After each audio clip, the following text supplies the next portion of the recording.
শুভ সন্ধ্যা বন্ধুরা। আমরা এখন কলকাতার বৃন্দাবন আশ্রমে। হ্যাঁ, ঠিকই শুনেছেন। প্রথমেই আশ্রমের সামনেই দেখতে পাবেন আলোকসজ্জিত খুব সুন্দর মন্দিরের প্রধান দ্বার। ভেতরের প্রবেশদ্বারের পরেই ডান দিকে দেখতে পাবেন গুরু পরম্পরা মূর্তি। এছাড়াও রয়েছে শ্রীকৃষ্ণ বিভিন্ন সময়কার জীবনাবলীর নিদর্শন, যা আপনারা একে একে দেখতে পাবেন এবং আপনাদের মন বলে উঠবে হরে কৃষ্ণ কৃষ্ণ কৃষ্ণ হরে হরে, হরে রাম রাম রাম হরে হরে। অনেক ঘটনাই এখানে তুলে ধরা হয়েছে এই কলকাতায় নবনির্মিত বৃন্দাবন মন্দিরে।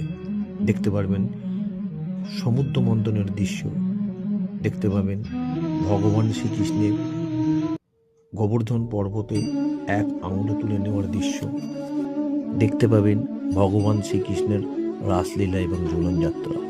দাঁড়ান এখানেই শেষ নয়, দেখতে পাবেন ভগবান মহাদেব, মা বৈষ্ণব দেবী ও বজরংবলী সিদ্ধিদাতা গণেশের আরও অনেক দেবতাদের বিশাল বিশাল মূর্তি। মূল মন্দিরের ভেতরে আমরা কিছুক্ষণের মধ্যেই প্রবেশ করব। সেটা আরও আকর্ষণীয়, সেটা এক কথায় না দেখলে আপনারা বুঝতে পারবেন না। কিভাবে যাবেন ভাবছেন? দক্ষিণেশ্বর স্টেশন থেকে বা দক্ষিণেশ্বর মেট্রো স্টেশন থেকে বেরিয়ে আড়িয়াদহের দিকে টোটো করে 7 মিনিটের ব্যবধানে 10 টাকার বিনিময়ে আপনারা পৌঁছে যাবেন সেই নবনির্মিত গঙ্গার ধারে শ্রী স্বামী ধনঞ্জয় দাস কাঠিয়া বাবার আশ্রম। দেখতে পেলেন আপনারা মহাদেবের সেই বিশাল মূর্তি। এই মন্দিরের সময়সীমা বিকেল 5:30 থেকে সন্ধ্যে 7:30 পর্যন্ত।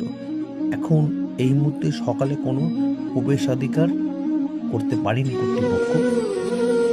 আমরা আস্তে আস্তে এবার মন্দিরের ভেতরে প্রবেশ করার চেষ্টা করছি। যদি এখানে ক্যামেরা নিয়ে ছবি তোলা বা ভিডিও করা যায় না, তাও আমরা একরকম লুকিয়েই চেষ্টা করেছি যতটা করা। এটা করা উচিত নয় যদিও। দেখুন মন্দিরের ভেতরে কি অভাবনীয় দৃশ্য।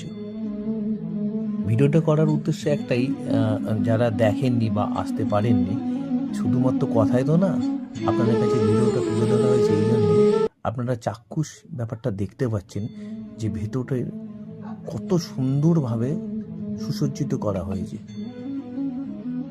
এখানে 5:30টার পরেই কিছু সময়ের জন্য আরতি করা হয়। আপনারা যদি এই মন্দির পরিদর্শনের ফাঁকেই যদি চান যে চা কফি খাবার, তাহলে কিন্তু মন্দিরের ভেতরেই একটা স্টল আছে, যা গঙ্গার তীরে বসে খেতে খুব ভালো লাগবে। তাহলে বন্ধুরা, আজকের মতো এতটাই। চ্যানেলটিকে ভালো লাগলে